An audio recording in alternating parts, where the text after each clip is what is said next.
में जहरीली शराब से गई 5 लोगों की जान, 3 की हालत गंभीर। सुबह से इलाके में पुलिस कर रही छापेमारी।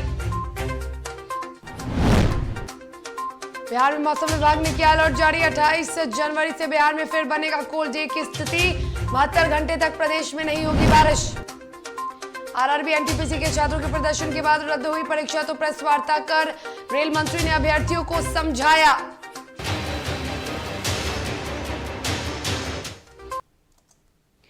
नमस्कार, आप देख रहे हैं डीटीवी भारत और मैं हूं आपके साथ शर्मिला चौहान।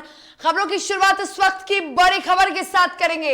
इस वक्त की बड़ी खबर बक्सर से आ रही है, जहां जहरीली शराब से 5 लोगों की मौत की खबर सामने आ रही है। इस वक्त की बड़ी खबर, 3 लोगों की हालत गंभीर बताई जा रही है। बता दें कि तीनों का अस्पताल में इलाज जारी है। कई इलाकों में सुबह से पुलिस छापेमारी कर रही है।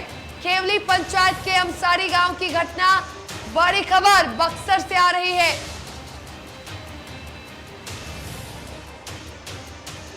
तो इस वक्त की बड़ी खबर आपको बता रहे हैं, एक बार फिर से जहरीली शराब से मौत की खबर सामने आ रही है। छपरा, नालंदा और अब बक्सर से जहरीली शराब से मौत की खबरें सामने आ रही है और इससे तमाम बिहार वासी जो है वो अचंभित हो चुके हैं, क्योंकि लगातार जहरीली शराब से मौत का सिलसिला थमने का नाम नहीं ले रहा है। बिहार में एक तरफ शराबबंदी है तो दूसरी ओर शराब से ही मौत हो रही है। ये खबर बक्सर की आपको दिखा रहे हैं, बक्सर की तस्वीर।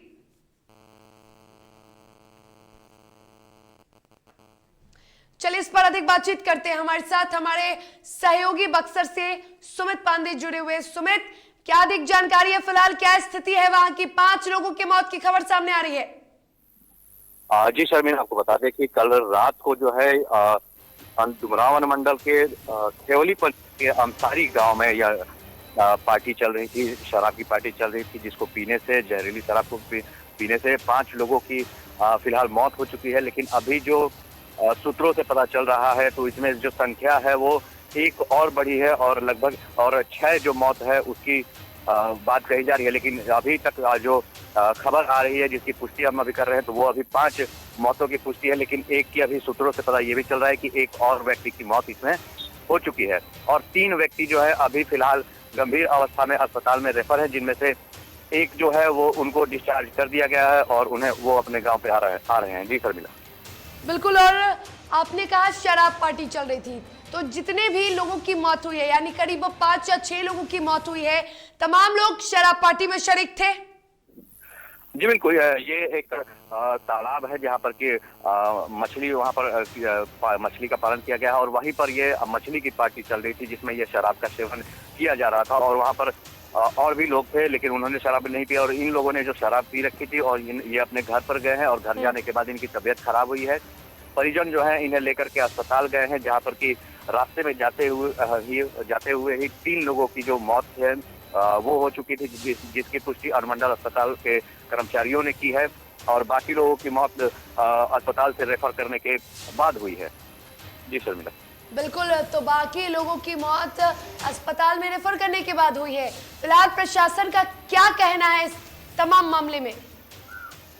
जी, प्रशासन के द्वारा अभी तक कोई भी अधिकारी इस पर अपना बयान देने से इनकार कर रहा है। और अभी जो है, अभी अगर अमसारी गांव की अगर बात कर ले तो यहाँ पर जो डुमरांव अनुमंडल के अंतर्गत जितने भी थाने आते हैं उन सभी थानों की जो पुलिस है यहाँ पर मौजूद है। डुमरांव अनुमंडल पदाधिकारी कुमार पंकज यहाँ पर मौजूद है, एएसपी श्री राज हैं वो यहाँ पर आ चुके हैं, बक्सर हेडक्वार्टर के डीएसपी है वो यहाँ पर आ चुके हैं और लगातार ये बात कही जा रही है कि एसपी नीरज कुमार सिंह भी कुछ ही देर में यहाँ पर पहुंचेंगे। यानी कि ये कह ले कि पूरा अमसारी जो गांव है वो पूरी तरह से एक पुलिस का एक कैंप यहाँ पर अभी बन चुका है। तो किन किन इलाकों में छापेमारी चल रही है सुमित? जी, अभी छापेमारी की अगर बात करें तो छापेमारी जहाँ पर ये पार्टी चल रही थी वहाँ पर अभी फिलहाल की गई है, लेकिन वहाँ पर कुछ बरामद नहीं किया गया है। और अभी जो पुलिस है वो छापेमारी के लिए अभी निकल रही है, लेकिन इसकी जानकारी अभी हमें नहीं दी जा रही है कि छापेमारी कहाँ कहाँ होगी। लेकिन छापेमारी निश्चित तौर पर छापेमारी होगी, क्योंकि अब एक बड़ी घटना है यह एक बड़ा मामला सामने आया है। और जो शव है, जो अभी परिजनों के पास जो शव है, उनको पुलिस अपने कब्जे में लेकर के पोस्टमार्टम की भी बात कह रही है। तो पोस्टमार्टम की भी बात चल रही है। फिलहाल तमाम जो कह सकते हैं कि जो मामले सामने आ रहे हैं, लगातार कई जिलों से ऐसी खबरें सामने आ चुकी है। सुमित, जो परिजन है, मृतकों के परिजन, उनका क्या कहना है?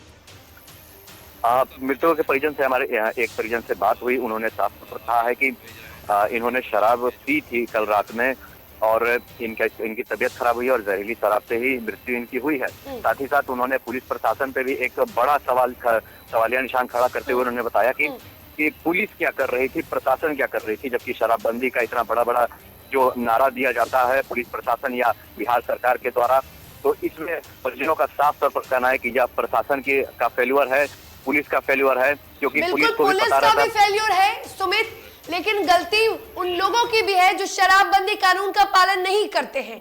लगातार मौतें हो रही हैं, इसके बाद जहरीली शराब का सेवन किया जा रहा है और अगर अब भी नहीं सावधानी बरती गई तो ये मौत के आंकड़े बढ़ सकते हैं। सुमित, बिल्कुल, अगर यह सावधानी अगर नहीं बरती गई तो निश्चित तौर पे जो अभी जो तीन लोग जो गंभीर अवस्था में जो भर्ती है, उनकी भी स्थिति उतनी ठीक नहीं है। उसमें से एक लोगों को तो बताया जा रहा है, ग्रामीणों के द्वारा ये बताया जा रहा है कि उनको रेफर कर दिया गया है, लेकिन जो बाकी 2 लोग हैं उनमें जो है वो उनकी स्थिति के बारे में अभी कोई कुछ नहीं कह पा रहा है। यहाँ तक कि आपको यही बता दें कि जिन 5 लोगों की मृत्यु हुई है उनमें 2 शिक्षक बताए जा रहे हैं जो कि शिक्षा मित्र थे, यानी कि सरकारी विद्यालय में वो शिक्षक का कार्य करते थे। तो उन 2 लोगों की भी मौत इस तरह जहरीली शराब पीने के कारण हो रही है। सरकार जहाँ बड़े दावे करती है और सरकारी कर्मचारियों से शपथ दिलवाई जाती है, बॉन्ड भरवाया जाता है कि शराब का सेवन हम नहीं करेंगे, तो सरकार कहीं ना कहीं पूरी तरह से इस मामले में फेल्यूर दिख रही है। बिल्कुल, ये दूसरी तस्वीर दिखा रहे सुमित, आपको रोकना चाहेंगे और ये तस्वीर लगातार दिखा रहे हैं। सुबह से ही मातम का माहौल बना हुआ है। बक्सर की ये तस्वीर दिखा रहे हैं, इलाके में तनाव हो गया है क्योंकि 5 लोगों की मौत हुई है और ये तस्वीर जहां पुलिस तहकीकात में जुटी है, छापेमारी कर रही है, लेकिन बड़ा सवाल ये है कि ये जो कार्रवाई की जाती है ये पहले क्यों नहीं की जाती है?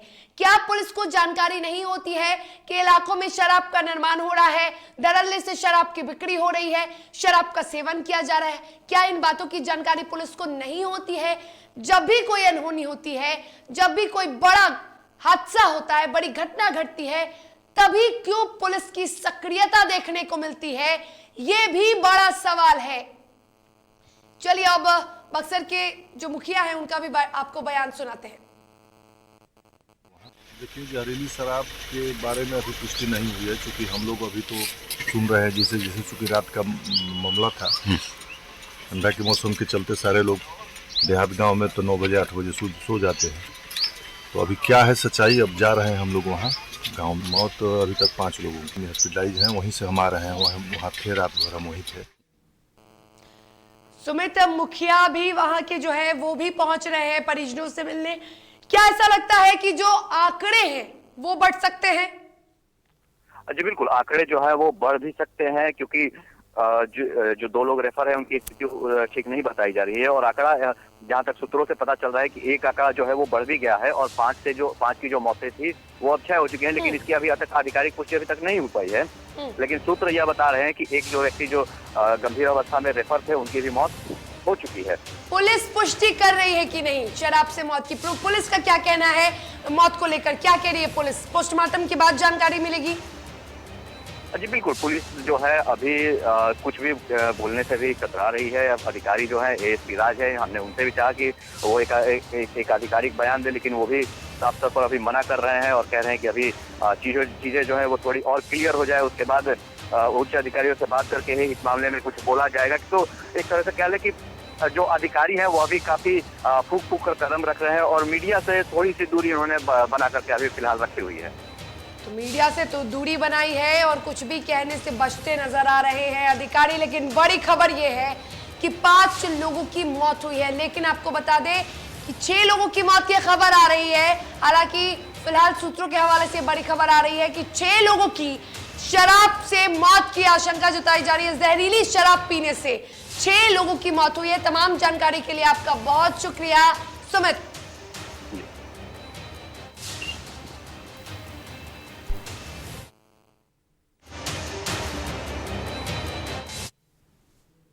खबरों में आगे बढ़ेंगे, बात करेंगे मसौरी थाना क्षेत्र की, जहां नदौल गांव के पास NH-83 पर बाइक और कार में भीषण टक्कर हो गई।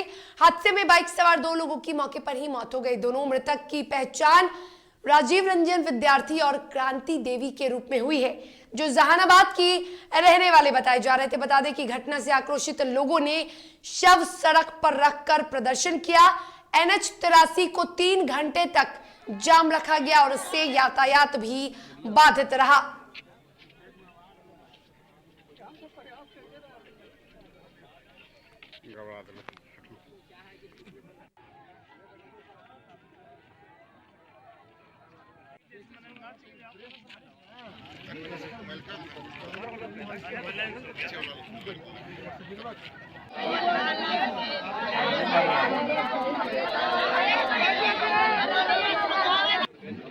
मीडिया लाल है।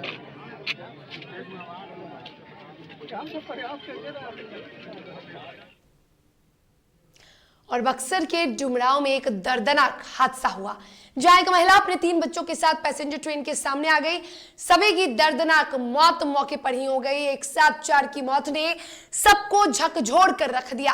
फिलहाल पुलिस ने मौके पर पहुंचकर शवों को कब्जे में ले लिया है और मामले की जांच में जुटी है।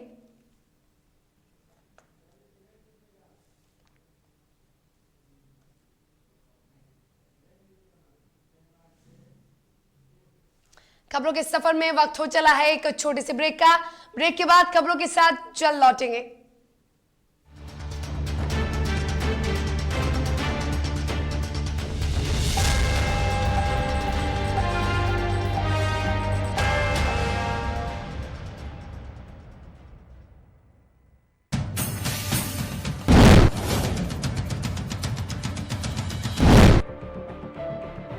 बात होगी सत्ता की,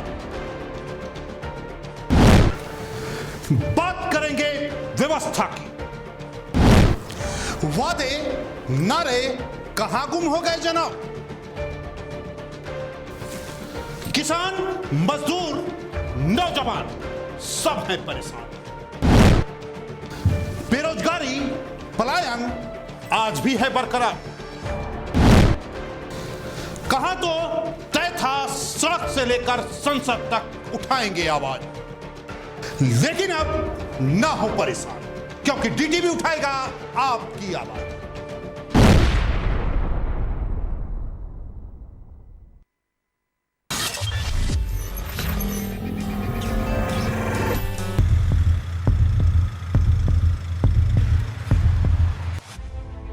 खबरें तमाम, देश के नाम, हर सुबह हर शाम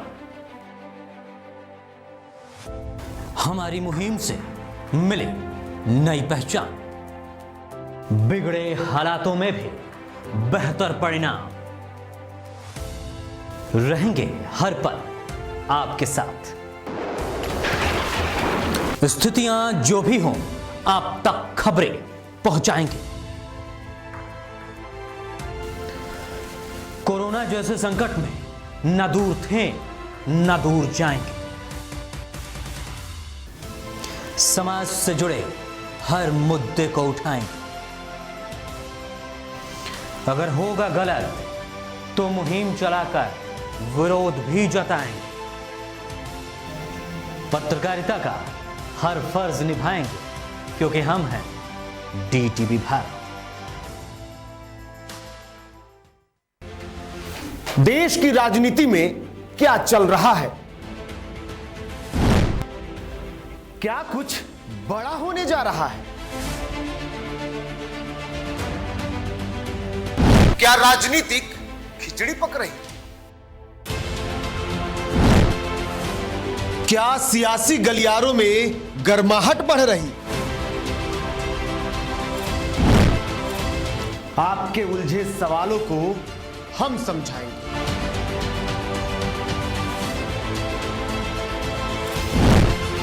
अंदर खाने की बातों को हम ही बताएंगे। कब, कौन, कहां गया, सबसे पहले हम ही दिखाएंगे।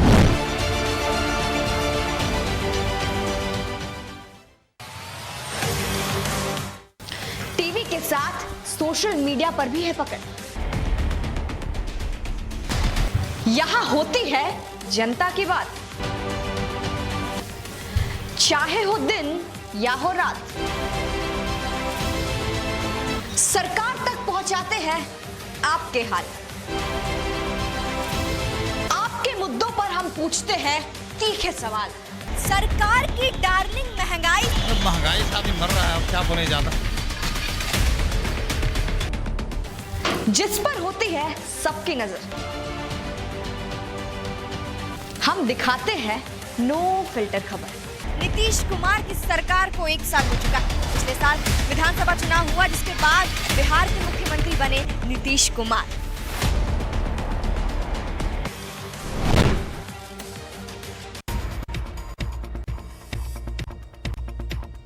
गांव से शहर तक, राज्यों से देश तक, राजनीति से अर्थनीति तक। ये मेरा अंतिम चुनाव है। भाइयों बहनों, खेल से खिलाड़ी तक,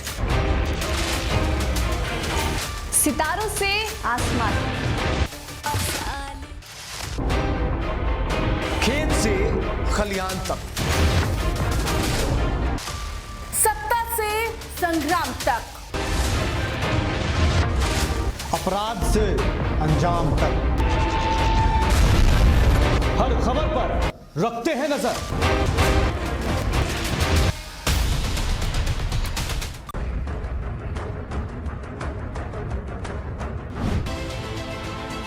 खबरों की भरमार में, खबरों की मार में, खबरें आपके सरोकार की, खबरें जो होंगी आपकी दरकार की। देखिए हमारे साथ पूजा का पंच।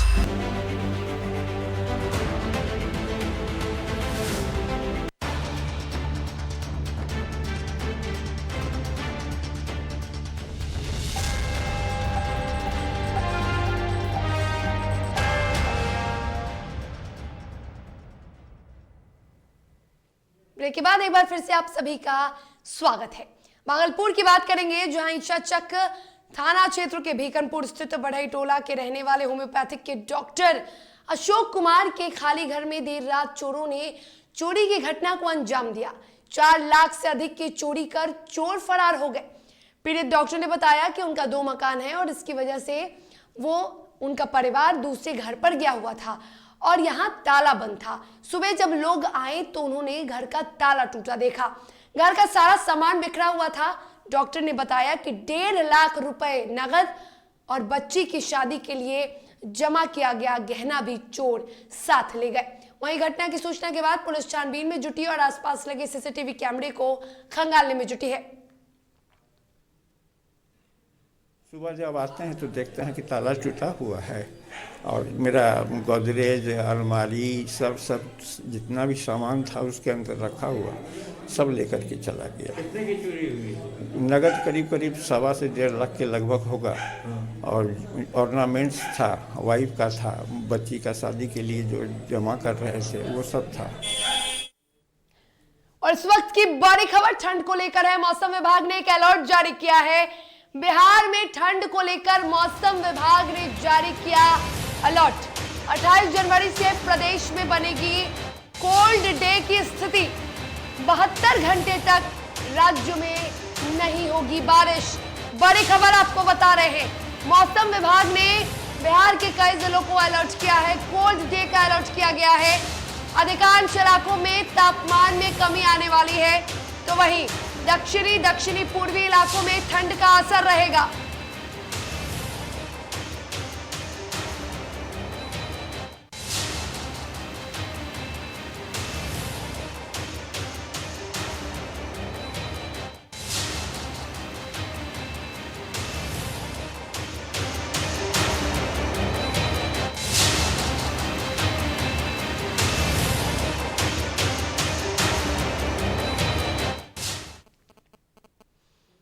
बिहार में एमएलसी चुनाव को लेकर सरगर्मियां तेज है, जहां कांग्रेस के प्रदेश अध्यक्ष मदन मोहन झा ने बयान देते हुए कहा कि कांग्रेस के 12 से 13 उम्मीदवार चुनाव में जाने के लिए तैयार हैं और केंद्रीय आलाकमान जो निर्देश देगा उस पर कार्य होगा।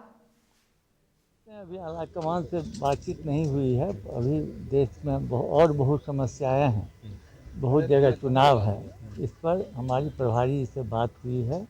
हमारे नेता हम लोग आपस में बैठ के बात कर रहे हैं और मैं समझता हूं जो इतनी हड़बड़ी नहीं है जितना आप कह रहे हैं। पहले चुनाव घोषणा होगा, बात होगा, तो उस पर हम लोग बातचीत करेंगे। क्या कुछ लिस्ट तैयार किया गया है कांग्रेस की तरफ से अपने? कांग्रेस पार्टी में 14-15 उम्मीदवार ऐसे हैं। वैसे तो एप्लीकेशन लगता है 20-25 आया है यहाँ पर सराकत आश्रम में, लेकिन हम लोग ने जो उसको शॉर्ट लिस्टेड किया है उसमें 12-13 उम्मीदवार हैं जो मजबूती से आज के डेट में, हो सकता है कल वो बढ़ भी जाए, मजबूती के साथ लड़ने की स्थिति में हैं। बिहार सरकार में बीजेपी कोटे के मंत्रियों ने बिहार के मदरसे को लेकर गंभीर सवाल खड़े कर बिहार की सियासत को गरमा दिया। मंत्री नीरज कुमार बबलू ने बड़ा सवाल खड़ा करते हुए कहा था कि अधिकांश मदरसों में देश विरोधी बातें पढ़ाई जाती हैं और एक खास धर्म के खिलाफ जहर बोया जाता है। अब इस बयान पर एनडीए में सहयोगी हम के प्रवक्ता दानिश रिजवान ने पलटवार कर मुख्यमंत्री नीतीश कुमार से कार्रवाई की मांग की है। बिहार के कुछ चवन्नी छाप नेता मदरसों पर टिप्पणी करके अपनी राजनीति चमका रहे हैं। वैसे चवन्नी छाप नेताओं से हमारा आग्रह है कि कम से कम देश का इतिहास पढ़ लें। जिस बिहार में वो मंत्री बन के बैठे हैं उस बिहार के मुख्य सचिव भी मदरसा के प्रोडक्ट हैं। पंजाब की भी रहे इजहार साहब भी मदरसे के प्रोडक्ट हैं। रामधारी सिंह दिनकर ने भी मदरसे में पढ़ाई करी है और बिहार में जो मदरसे चल रहे हैं वो सरकारी फंड से ही चल रहे हैं।